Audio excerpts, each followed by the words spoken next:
Chapter 12 of the Ice Maiden and Other Tales by Hans Christian Andersen. This recording is in the public domain. The Ice Maiden, Chapter 12 The Evil Powers. Rudy forsook Bex and went on his way home. In the fresh, cool air, up the snow-covered mountain, where the Ice Maiden ruled. The leafy trees which lay beneath him looked like potato vines; fir trees and bushes became less frequent; the alpine roses grew in the snow, which lay in little spots like linen put out to bleach. There stood a blue anemone; he crushed it with the barrel of his gun. Higher up two chamois appeared and Rudy's eyes gained lustre, and his thoughts took a new direction; but he was not near enough to make a good shot. He ascended still higher, where only stiff grass grows between the blocks of stone; the chamois were quietly crossing the snow field. He hurried hastily on. The fog was descending, and he suddenly stood before the steep rocky wall. The rain commenced to fall. He felt a burning thirst. Heat in his head, cold in all his limbs. He grasped his hunting flask, but it was empty. He had not thought of filling it when he rushed up the hill. He had never been ill, but now he was so. He was weary, and had a desire to throw himself down to sleep, but everything was streaming with water. He endeavoured to collect his thoughts, but all objects danced before his eyes. Suddenly he perceived a newly built house leaning against the rocks, and in the doorway stood a young girl. Yes, it appeared to him that it was the schoolmaster's Annette, whom he had once kissed whilst dancing; but it was not Annette, and yet he had seen her before.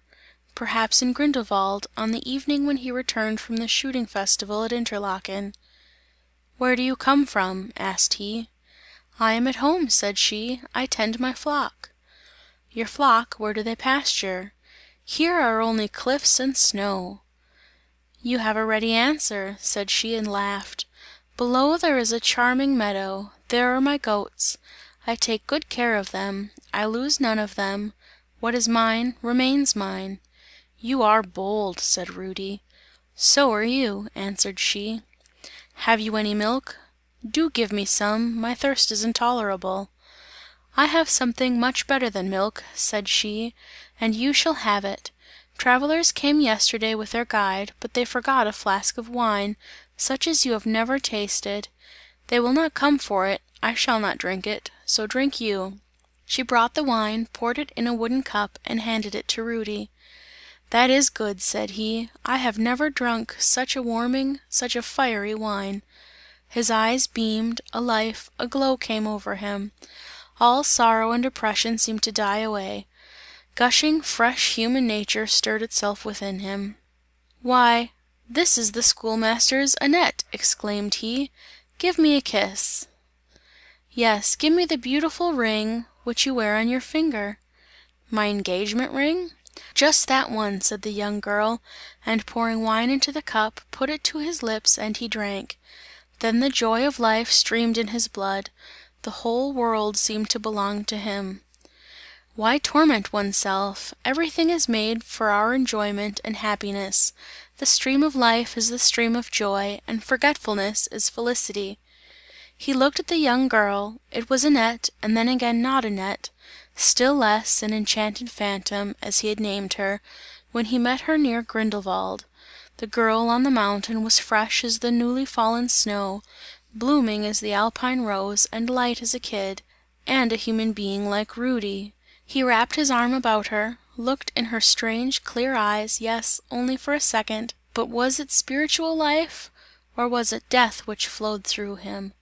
Was he raised on high, or did he sink into the deep, murderous ice pit, deeper and ever deeper? He saw icy walls like bluish green glass; numberless clefts yawned around, and the water sounded as it dropped, like a chime of bells; it was pearly, clear and shone in bluish white flames. The Ice Maiden gave him a kiss, which made him shiver from head to foot and he gave a cry of pain. He staggered and fell; it grew dark before his eyes, but soon all became clear to him again; the evil powers had had their sport with him. The Alpine Maiden had vanished, the mountain hut had vanished, The water beat against the bare rocky walls and all around him lay snow.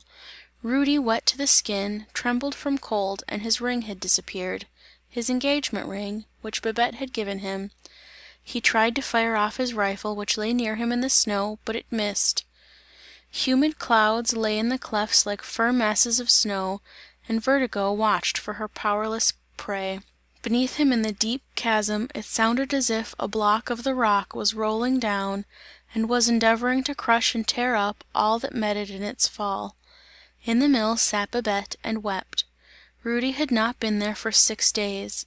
He who had been so wrong, he who must beg her forgiveness, because she loved him with her whole heart. Chapter 13